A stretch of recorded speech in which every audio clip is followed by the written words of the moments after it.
এই রাজ্যের একমাত্র রাজকন্যার নাম ছিল নীলাঞ্জনা। রাজা অসুস্থ হয়ে যাওয়ার পর নীলাঞ্জনা রাজ্য সামলাচ্ছে।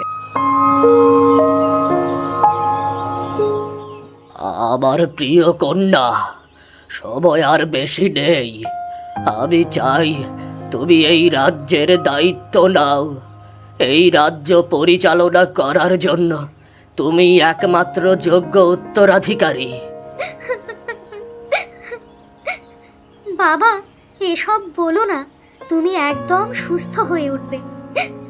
আমি তোমার পাশে আছি। আমি কোনো মূল্যেই তোমাকে হারাতে চাই না। ছোটবেলায় মাকে হারিয়েছি। আমি এখন শুধুমাত্র তোমাকেই চাই, এই রাজ্যটা নয়। মহারাজ, রাজ্য পরিচালনা কোনো খেলার বিষয় নয়। অদিতি এখনো তরুণী, অল্প বয়সী। এই অবস্থায় রাজ্য তার হাতে দিলে বড় বিপদ হবে। রানী মায়া, আমি জানি আমার মেয়ের সক্ষমতা। ছোটবেলা থেকে ও প্রজাদের কষ্ট বুঝতে শিখেছে। রাজ্যের ভবিষ্যৎ ওর হাতেই নিরাপদ। কিন্তু সভাসদদের মতামত তো দরকার মহারাজ। আপনি এখন বিশ্রাম নিন। এই সিদ্ধান্ত পরে নেওয়া যাবে। মা, আমি রাজ্যের দায়িত্ব চাইনি, কিন্তু যদি এটা আমার কর্তব্য হয় আমি পিছিয়ে যাব না।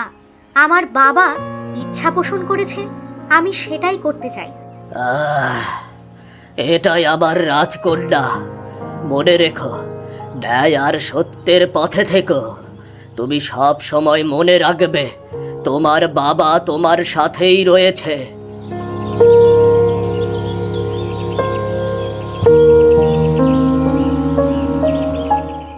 আমরা যা দেখতে পাচ্ছি, মহারাজের অবস্থা একদম ভালো নয়। আপনারা কেউ তাকে বিরক্ত করবেন না, তাকে তার মতো থাকতে দিন। চলো, আমরা এখন সবাই এখান থেকে চলে যাই। মহারাজের বিশ্রাম দরকার।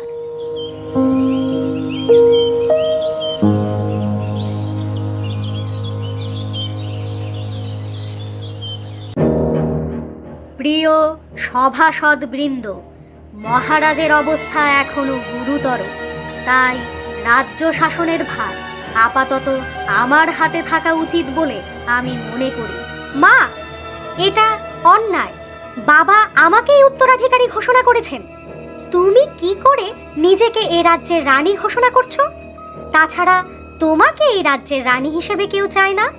কিন্তু মহারাজের সেই নির্দেশ আমরা শুনিনি। রাজকন্যা, আমরা রানীমার কথাই বিশ্বাস করব। তাছাড়া আপনার বয়স এখন অনেক কম।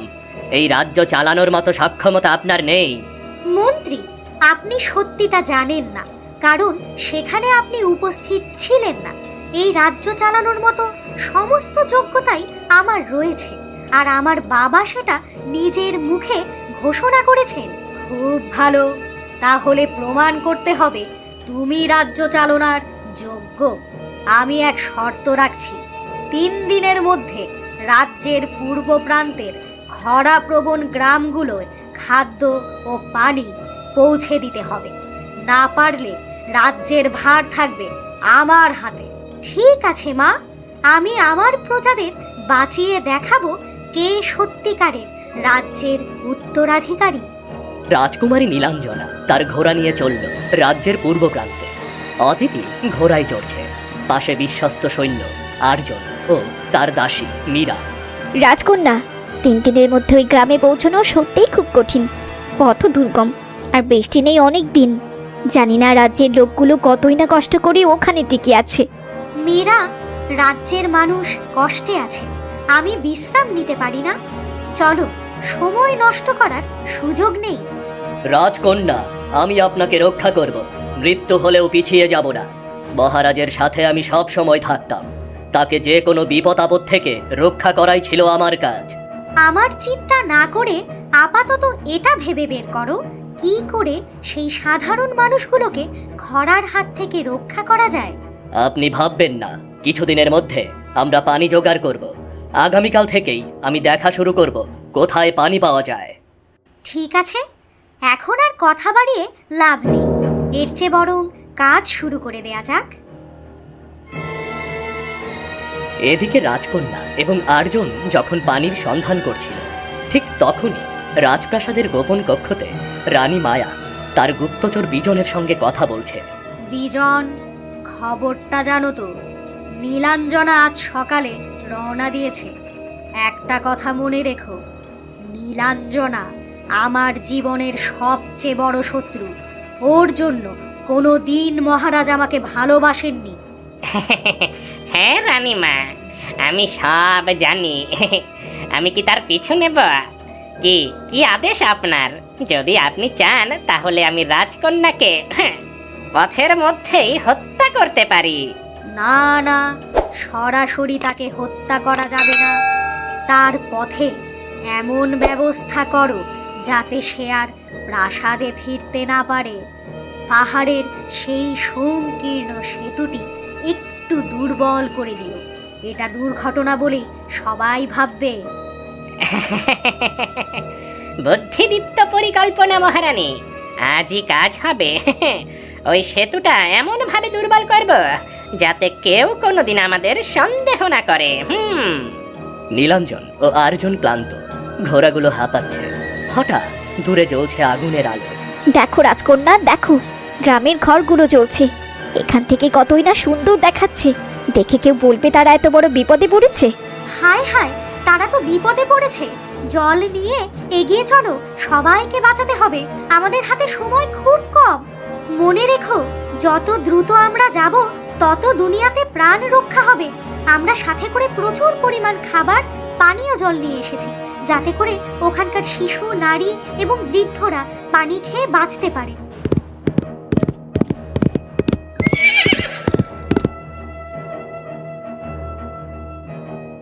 রাজকন্যা আমাগর জীবন বাঁচাইছেন। তারাই আমাগর সত্যিকারের রানী। কতদিন হইয়া গেল আমরা এইভাবে পানি খাই নাই। ভাবতেও পারি নাই আমাগর এইখানে কেউ পানি নিয়ে আসবো। আমাদের রাজকন্যা খুব সাহসী আর দয়ালু। সে সাধারণ প্রজাদের খুব ভালোবাসে। তোমাদের কষ্টের কথা শুনেই সে রওনা হয়েছে তোমাদের পানি খাওয়াবে বলে। তোমরা সবাই মিলে রাজকন্যাকে আশীর্বাদ করো, সে যেন ভবিষ্যতে এ রাজ্যের দায়িত্ব নিতে পারে, সাথে সাথে তোমাদেরও দেখাশোনা করতে পারে। রাজকন্যা নীলাঞ্জনা, আমরা সব সময় সকল অবস্থায় আপনার সাথে আছি।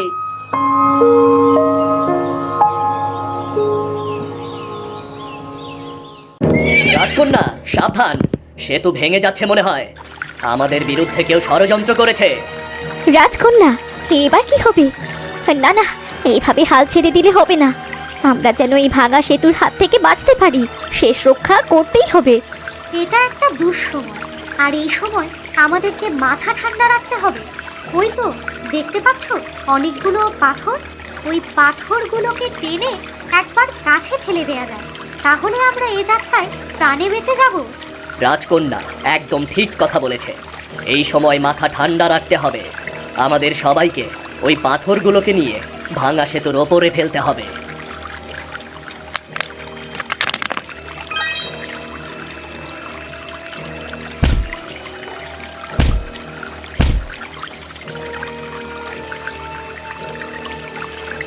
অসম্ভব! ওরা বেঁচে গেল কিভাবে? এখনই ফিরে গিয়ে রানী মায়াকে খবর দিতে হবে। রানী মা জানতে পারলে একেবারে সর্বনাশ হয়ে যাবে। কিন্তু কি করে বুঝবো যে ওই রাজকন্যার মাথায় এত বুদ্ধি? না থাক, এই রানীমাকেই এ ব্যাপারে কিছুই বলবো না আমি। এরপর তারা তিনজন আবার পথ চলতে শুরু করে। তীব্র ষড়যন্ত্রের গন্ধ পাচ্ছি। আমি নিশ্চিত এর পেছনে কেউ না কেউ অবশ্যই রয়েছে, যারা চায় না তুমি এই রাজ্যের মহারানী হও, আর তাই তো তোমাকে হত্যা করার জন্য পরিকল্পনা করছে। আমি জানি এসবের পেছনে কারা কারা রয়েছে, কিন্তু এই মুহূর্তে আমার চুপ করে থাকা ছাড়া আর কিছুই করা যাবে না। আমাকে ঠান্ডা মাথায় আগে রাজ্যের দায়িত্ব নিতে হবে। এরপর আমি তাদেরকে খুঁজে বের করে চরম শাস্তি দেব। সেই ষড়যন্ত্রকারীরা আপনার যতই কাছের মানুষ হোক না কেন, মনে রাখবেন তারা কখনো আপনার আপনজন নয়। আর তাই তাদেরকে নির্মমভাবে শাস্তি দেওয়া আপনার দায়িত্ব।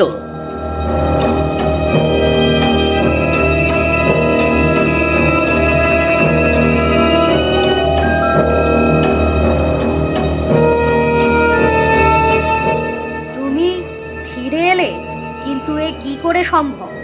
কোথায় তুমি বিজন? আমি ফিরে এসেছি মা।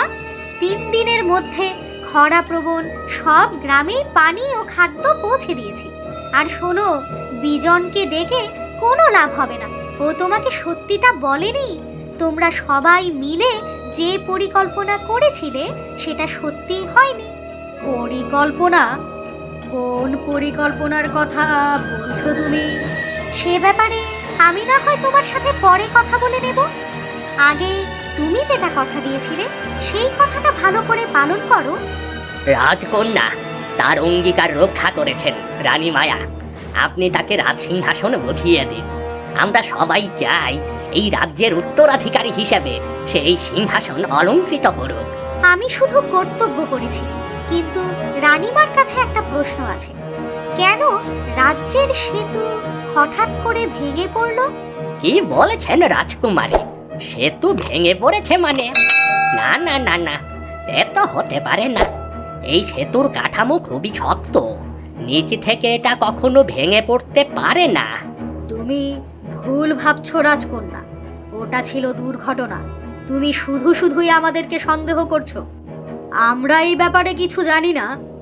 আমি দুর্ঘটনায় বিশ্বাস করি না মা। সত্য একদিন প্রকাশ পাবে। তবে হ্যাঁ, আমার পেছনে যারাই ষড়যন্ত্র করুক না কেন, আমি তাদেরকে একদিন ঠিক খুঁজে বের করব আর তাদেরকে তাদের প্রাপ্য শাস্তি দেব। শুধু আপনি কেন রাজকন্যা, এই রাজ্যে যে কোনো অনাচার ঘটলেই আমরা আপনার পাশে দাঁড়াবো।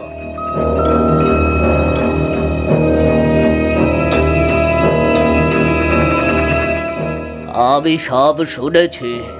নীলাঞ্জনা প্রমাণ করেছে সেই এই রাজ্যের যোগ্য উত্তরাধিকারী। আজ থেকে এই রাজ্যের সিংহাসন আমার কন্যার হাতে। রানী মায়া, তুমি সিংহাসন থেকে উঠে এসো। আর যাও নীলাঞ্জনা, তুমি সিংহাসনে বসো। আমি তোমাকে সিংহাসনে দেখতে চাই। এরপর রাজকন্যা সিংহাসনে গিয়ে বসল। চারদিকের সভাসদরা সবাই জয় জয়গার করতে লাগলো। জয় রানীমার জয়, জয় রানীমার জয়, জয় রানীমার জয়। তুমি আমার কাছ থেকে আজকে এই সিংহাসন কেড়ে নিয়েছো, কিন্তু একদিন এই সিংহাসন আমি আমার কাছে নিয়ে আসব। বাহ, কি সুন্দর লাগছে। আমার মেয়েকে দেখে মনে হচ্ছে এই সিংহাসন যেন আমার মেয়ের জন্যই প্রস্তুত করা হয়েছে। আজ আমি খুব খুশি। আমার রাজ্যকে সুরক্ষিত রাখার জন্য একজন যোগ্য মানুষ পেয়েছি। আমি আমার জীবন দিয়ে হলেও এই রাজ্যকে রক্ষা করব। এ রাজ্যের নতুন রানী নীলাঞ্জনা সাহসী, জ্ঞানী, কিন্তু অদ্ভুত নীরব। তার চোখে যেন সবসময় এক যুদ্ধের প্রতিচ্ছবি লুকিয়ে থাকে। রাজকন্যা, রাজকন্যা, ভয়ানক খবর আছে। কি হয়েছে কিরণ? এভাবে কাঁপছো কেন? বনাঞ্চলের পাশে গ্রামের লোকজন বলছে কাল রাতে আকাশ কালো হয়ে যায়, আর তারপর নেমে আসে দানবেরা। তারা মানুষ ধরে নিয়ে যাচ্ছে, সব মানুষদের হত্যা করছে। দানব? কিন্তু রাজ্যের প্রাচীর তো সুরক্ষিত, এ কি করে সম্ভব? কেউ কিছু বুঝতে পারছে না তারা কোথা থেকে এলো। অনেক সৈনিকও আর ফিরে আসেনি। কিরণ, মহারাজকে খবর দাও। আমি এক্ষুনি মহারাজের কাছে যাচ্ছি। সোনালী আসনে বসে আছেন মহারাজ। চারপাশে সভাসদরা আতঙ্কিত মুখে আলোচনা করছে। নতুন রানী নীলাঞ্জনা ঢুকে পড়ে সেখানে। নীলাঞ্জনা, আমি জানতাম তুমি আসবে। খবরটা কি তুমি শুনেছ? হ্যাঁ বাবা, আমি শুনেছি দানবেরা বন পেরিয়ে রাজ্যের দিকে আসছে। কিন্তু তারা কারা, কি চায়? তারা নিজেদের অন্ধকার রাজ্য বলে পরিচয় দেয় মহারানী। তাদের নেতৃত্বে আছে দানবরাজ, যাকে কেউ দেখেনি, শুধু তার ছায়া দেখা যায়। নীলাঞ্জনা, এই রাজ্যের উত্তরাধিকারী তুমি। তোমার পিতার মতোই সাহস তোমার রক্তে আছে। আজ আমি তোমাকে আদেশ দিচ্ছি, রাজ্যকে রক্ষা করো। তুমি দানবের বিরুদ্ধে যুদ্ধ ঘোষণা করো। আমি রাজ্যকে রক্ষা করব বাবা। যতক্ষণ আমার শ্বাস আছে ততক্ষণ কেউ এই ভূমিতে আগুন ধরাতে পারবে না। আজ আমি তোমার ওপর সত্যি অনেক খুশি হয়েছি নীলাঞ্জনা। আজ তুমি প্রমাণ করলে তুমি এই রাজ্যের যোগ্য উত্তরাধিকারী। কিন্তু তুমি মনে রেখো রাজকন্যা, এতে কিন্তু তোমার প্রাণনাশের ঝুঁকি আছে।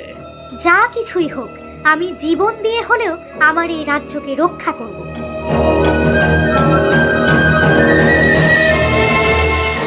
নীলাঞ্জনা নিজে যুদ্ধের প্রস্তুতি নিচ্ছে, হাতার ভাঁজ গুটিয়ে তলোয়ার হাতে নিচ্ছে। তার পাশে রাজপাহারাদার সেনাপতি।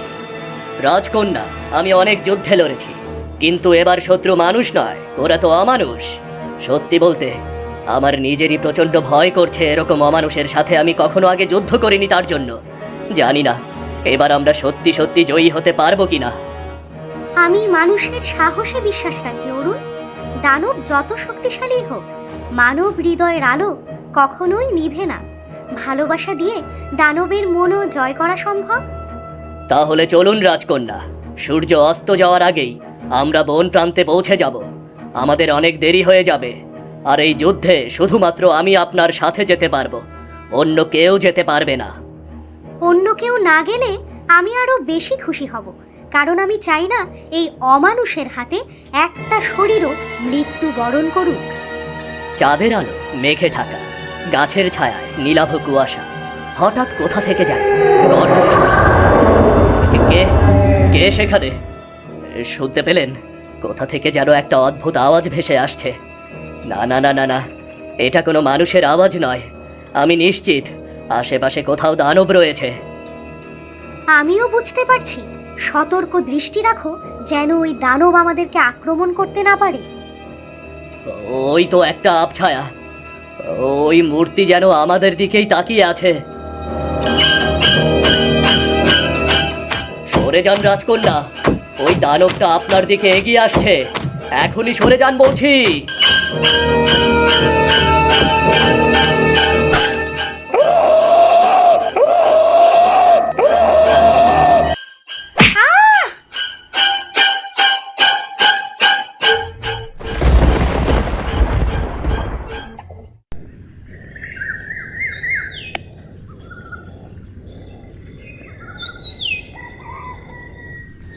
সকালবেলা নীলাঞ্জনা ধীরে ধীরে চোখ খুলে দেখে সে এক অপরিচিত প্রাসাদে। সোনালি আলোয় ঘর ভেসে যাচ্ছে, পাশে দাঁড়িয়ে এক দানব। তুমি কে? আমি কোথায়? তুমি বেঁচে আছো, এটাই গুরুত্বপূর্ণ। আমি সেই দানব, এই প্রাচীন প্রাসাদের রক্ষক, যার বিরুদ্ধে তুমি যুদ্ধ ঘোষণা করেছ। আমার সৈন্যরা? তারা কোথায়? তুমি আমাকে এখানে ধরে নিয়ে এসেছো? তুমি জানো আমার প্রজারা তোমাকে ধরতে পারলে নির্মমভাবে হত্যা করবে। এই যুদ্ধে অনেকেই প্রাণ হারিয়েছে। সেনাপতি ফিরে গেছে রাজ্যে খবর দিতে। তুমি 3 দিন ধরে ঘুমিয়েছিলে, তুমি আহত এবং ক্লান্ত। আমি তোমাকে সেবা করে সুস্থ করে তুলেছি। চিন্তা নেই রাজকন্যা, তুমি এই প্রাসাদে সম্পূর্ণ নিরাপদ। তোমার সৌন্দর্যে আমরা মুগ্ধ হয়েছি। একটা সামান্য দানব হয়ে সৌন্দর্যবোধের কি বুঝবে? তোমার কোনো সৌন্দর্যবোধ থাকার কথাই না। তুমি আহত হয়েছ, কিন্তু তোমার মনোবল অপরাজেয়। বিশ্রাম নাও, যুদ্ধ এখনো শেষ হয়নি। আমি বিশ্রাম নেব না। রাজ্য এখন তোমাদের ছায়ায় কাঁপছে। তোমাদের হাত থেকে আমি আমার রাজ্যকে সুরক্ষিত করব, আর এটাই আমার পণ। সাহস ঠিক আছে, কিন্তু যুদ্ধ জেতার জন্য কৌশল জানতে হয় রাজকন্যা। আমি তো বললাম তোমাদের রাজ্যের কোনো ক্ষতি আমি করব না। তুমি নিশ্চিন্তে বিশ্রাম নাও। এই যুদ্ধ আমি একটা সময় স্থগিত করে দেব। নীলাঞ্জনা ধীরে ধীরে ঘুমিয়ে পড়ল। এরপর কেটে গেছে বেশ কদিন। একদিন দানব এবং নীলাঞ্জনা সে প্রাসাদের বাগানে হাঁটছিল। এগুলো নিরাফুল, আমাদের রাজ্যের হৃদয়। আলো দেয়, কিন্তু সূর্যের আলো সহ্য করতে পারে না। প্রতিটি আমাদের কাছে নিরাপদ, আর এ হলো ভালোবাসার প্রতীক। যেমন তুমি আলোকে ভালোবাসো, কিন্তু তার সামনে যেতে পারো না। দানবের কাছে অন্ধকার যেমন শক্তি, তেমনি আলো হলো আমাদের কাছে শক্তি। জানি না রাজকন্যা, জানি না কখন আমি তোমার প্রেমে পড়ে গেছি। যদি মানুষ হতাম তাহলে আমি হয়তো তোমাকে বিয়ে করতাম। তুমি বড্ড আত্মবিশ্বাসী। তুমি কি করে ভাবলে যে দানবেরা আমার রাজ্যের এত বড় ক্ষতি করেছে আমি তাদেরকে আমার জীবনে ঠাঁই দেব? আমি তোমাকে কখনোই ভালোবাসবো না। তুমি আমাকে অস্বীকার করছো, কারণ তুমি সব সত্যিটা জানো না। যেদিন তুমি সব সত্যিটা জানতে পারবে, এমনও হতে পারে তুমি আমাকে প্রচণ্ড ভালোবাসবে। বোকা দানব, সে আশাতেই বসে থাকো, তুমি কোনোদিনও আমাকে পাবে না। এদিকে মহারাজ খবর পেয়েছেন যে রাজকন্যা নিখোঁজ। রাজ্যে আতঙ্ক। মহারাজ, কেউ জানে না রাজকন্যা কোথায়। সৈন্যরা বলছে সে দানবের হাতে বন্দী হয়েছে। আমার মেয়ে বেঁচে থাকুক, যে করেই হোক আমি রাজ্য পুনরুদ্ধার করব। দানব রাজ্যের বিরুদ্ধে যুদ্ধ ঘোষণা করো। যাক, ভালোই হলো, আমার পথের কাঁটা চিরদিনের জন্য দূর হয়ে গেল। হে সৃষ্টিকর্তা, রাজকন্যা যেন আর কোনোদিন দানবের থেকে রেহাই না পায়, আর এই রাজ্যে ফিরে আসতে যেন না পারে। তাহলে এই রাজ্যের ভবিষ্যৎ উত্তরাধিকারী হব আমি। আমি আমার প্রাণ থাকতে আমার মেয়ের কোনো ক্ষতি হতে দেব না। সেনাপতি, কোথায় তুমি? তাড়াতাড়ি এদিকে এসো। আজ্ঞে মহারাজ। কি করে তুমি আমার মেয়েকে যুদ্ধের ময়দানে একা ছেড়ে এলে? আমি তো ভাবতেও পারছি না আমার মেয়েটা এখন কোথায় আছে, কেমন আছে, কি করছে। মহারানী আর আমি দুজনে যুদ্ধক্ষেত্রে প্রচণ্ড আহত ছিলাম। আমার জ্ঞান চলে যায়, আমি কিছুই বলতে পারবো না। যখন আমার জ্ঞান ফিরে আসে, দেখি সেখানে উনি নেই। রাজকন্যা আর কখনোই ফিরে আসবে না। এর চেয়ে বরং আপনি আমাকে রাজ্যের রানী বানিয়ে দিন। দেখবেন আমি দানবের হাত থেকে ঠিক সবাইকে রক্ষা করব। তুমি কি করে ভাবলে আমার মেয়ের অবর্তমানে আমি তোমাকে রানী হিসেবে গ্রহণ করব? এটা কখনোই সম্ভব না। যাও আমার চোখের সামনে থেকে, তুমি এখনই দূরে সরে যাও। এদিকে রাজকন্যা নীলাঞ্জনা ধীরে ধীরে দানবের প্রতি দুর্বল হতে শুরু করে। তারা একে অপরকে ভালোবাসতে থাকে। বারান্দায় দাঁড়িয়ে তারা কথা বলছিল। রাজকন্যা, এই জন্মে হয়তোবা আমি তোমাকে আর কখনোই পাবো না। তোমার বাবা যুদ্ধ ঘোষণা করেছে। আমার বাবা যুদ্ধ ঘোষণা করেছেন? এখন তোমার জাতি বিপদে পড়বে।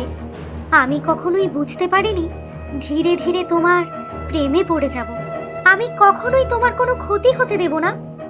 আমি জানতাম এদিন আসবেই। মানুষ ও দানবের মাঝে শান্তি অসম্ভব। কিন্তু দুঃখের কথা কি জানো রাজকন্যা?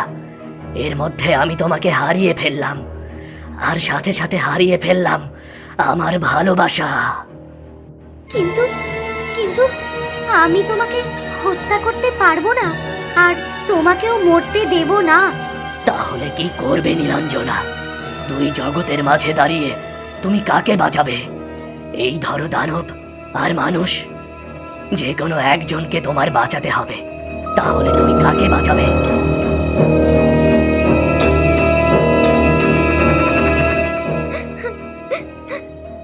আমি আলো বাঁচাবো, যার মধ্যে তোমার ছায়াও আছে।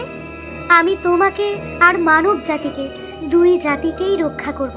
তাদের মধ্যে সম্পর্ক স্থাপন করব আর ভালোবাসার আলো ছড়িয়ে দেব। তুমি আবেগের কথা বলছো রাজকন্যা, এ কখনোই সম্ভব নয়। যদি আমি মরেও যাই, আমার ভালোবাসা সারা জীবন তোমার জন্য অবিকৃত থাকবে। জ্যোৎস্না রাতে এমন দুঃখের কথা শুনতে একদম ভালো লাগছে না। চলো আমরা দুজনে মিলে বাগানে ঘুরে বেড়াই। এরপর রাজকন্যা তথা নতুন রানী নীলাঞ্জনা দানবের হাত ধরে পুরো বাগান ঘুরে বেড়ালো। তাদের ভালোবাসায় চারদিক ভেসে যেতে শুরু করলো।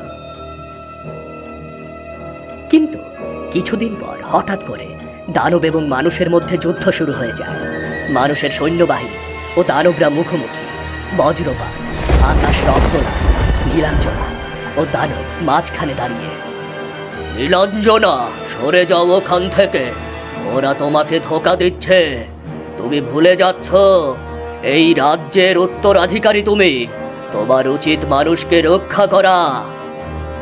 না বাবা, ওরা আমাদের মতোই জীবিত প্রাণ। তুমি দয়া করে ওদেরকে হত্যা করো না, ওদেরকে ছেড়ে দাও। রাজকন্যা, আপনি পাগল হয়ে যাচ্ছেন। আপনি কাকে বাঁচাতে চাইছেন? এই দানবেরা অসংখ্য মানুষকে হত্যা করেছে, আর এরা সামনে আরো অনেক মানুষকে হত্যা করবে। যুদ্ধ থামাও, অন্ধকারকে আলোয় মিশতে দাও। এই যুদ্ধ মানুষ আর দানবের প্রাণ কেড়ে নেবে। শুরু হয় ভয়ঙ্কর যুদ্ধ। কেউ শোনে না, তলোয়ার সংঘর্ষ শুরু করে। এক দানব আঘাত পায়, রক্ত ছিটকে নীলাঞ্জনার গায়ে পড়ে। সে চিৎকার করে ওঠে। থামো, এবার থামো তোমরা। আমি চলে যাচ্ছি নীলাঞ্জনা। আমি ভয়ঙ্কর ভাবে আহত হয়েছি। এ জন্মে তোমার সাথে আমার আর থাকা হলো না নীলাঞ্জনা, আমার আর থাকা হলো না।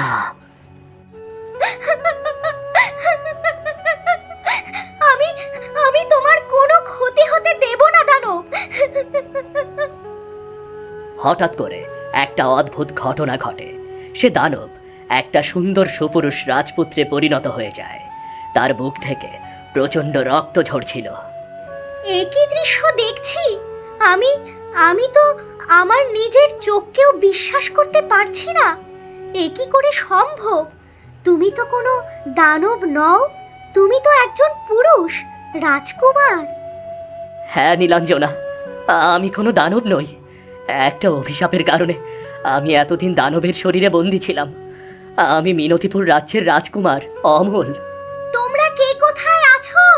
তাড়াতাড়ি তাড়াতাড়ি এদিকে এসে দেখো, ও দানব নয়, রাজকুমার। আর আমি ওকে খুব ভালোবাসি। যে করেই হোক ওকে বাঁচাতে হবে। তোমরা ওকে আমাদের সাথে করে রাজ্যে নিয়ে যাও। আমি তো জানতাম না তুই ওকে ভালোবেসে ফেলেছিস। তাহলে কখনোই ওকে আমি তীরবিদ্ধ করতাম না। যত দ্রুত সম্ভব তুমি ওকে আমাদের রাজ্যে নিয়ে সুস্থ করার ব্যবস্থা করো। আমাকে নিয়ে গেলে কোনো লাভ হবে না। আমার শরীর থেকে প্রচণ্ড রক্ত ঝরে গেছে। আমার মৃত্যু নিশ্চিত। শেষ সময়টা আমি নীলাঞ্জনা তোমার কোলে মাথা রেখেই মরতে চাই। এরপর রাজকুমার ঘুমিয়ে পড়ে, আর সেখানেই তার মৃত্যু হয়। এরপর কেটে গেছে অনেক দিন। রাজ্য শান্ত, মানুষ অনেক সুখে আছে। কিন্তু তার মুখে একটুখানিও হাসি নেই। সে প্রতিদিন সন্ধ্যায় রাজবাগানে গিয়ে দাঁড়ায়, আকাশের দিকে তাকিয়ে থাকে। রানীমা, আজও আপনি ওখানে যাচ্ছেন? প্রতিদিন ওখানে গিয়ে কি লাভ হয়? এর চেয়ে বরং আপনি ঘরে বিশ্রাম করুন। হ্যাঁ মীরা, আমি প্রতি রাতে তার সঙ্গে কথা বলি। কার সঙ্গে? যে একদিন আমার জন্য অন্ধকার ত্যাগ করেছিল, এখন সে আলো হয়ে আমাকে পাহারা দেয়। আপনি আজও দানব রাজকুমারের কথা ভুলতে পারেননি, তাই না? সে ছিল আমার ভালোবাসা। আমি কখনোই তাকে ভুলতে পারবো না। বাতাসে নীল আভা ছড়িয়ে পড়ে, যেন কেউ অদৃশ্যভাবে ছুঁয়ে গেল। ফুলগুলো নিজে থেকেই ফুটে ওঠে। নীলাঞ্জনা অবাক হয়ে তাকায়। এখন তুমি এখান থেকে চলে যাও। আমার দানব রাজকুমার আমার সাথে দেখা করতে আসবে। আমি চাই না এ সময় এখানে কেউ থাকুক। নীলাঞ্জনা সাদা পোশাকে বারান্দায় দাঁড়িয়ে আছে। চাঁদের আলো তার চোখে ঝলক। হঠাৎ নীল আভা তৈরি হয় সামনে। ধীরে ধীরে দেখা যায় দানবের ছায়ামূর্তি, আসলে রাজকুমারের ছায়ামূর্তি। এখন আলো দিয়ে তৈরি, কোনো অন্ধকার নেই। আমি প্রতিশ্রুতি রেখেছি রাজকন্যা, আমি তোমার কাছেই আছি। শুধু রূপ পাল্টেছে। আমার ভালোবাসা তোমার জন্য একটুও বদলায়নি। আমি আবার তোমার কাছে ফিরে এসেছি। আমি তোমায় দেখি প্রতি রাতে, অনুভব করি প্রতিটা বাতাসে। আমি সারাক্ষণ তোমাকে অনুভব করি। জানো রাজকুমার, জানি না আবার কখনো তোমার সাথে আমার দেখা হবে কিনা, কিন্তু আমার মনে তুমি সারা জীবন থাকবে। যতদিন এই রাজ্যে আলো থাকবে ততদিন আমি তোমার পাশেই থাকব। এরপর দুজনের মাঝে আলোর রেখা তৈরি হয়। ধীরে ধীরে ফুল ফুটে ওঠে। চাঁদ যেন আরো উজ্জ্বল হয়ে ওঠে। আর এখানেই শেষ হয় রাজকন্যা নীলাঞ্জনা ও দানবের গল্প।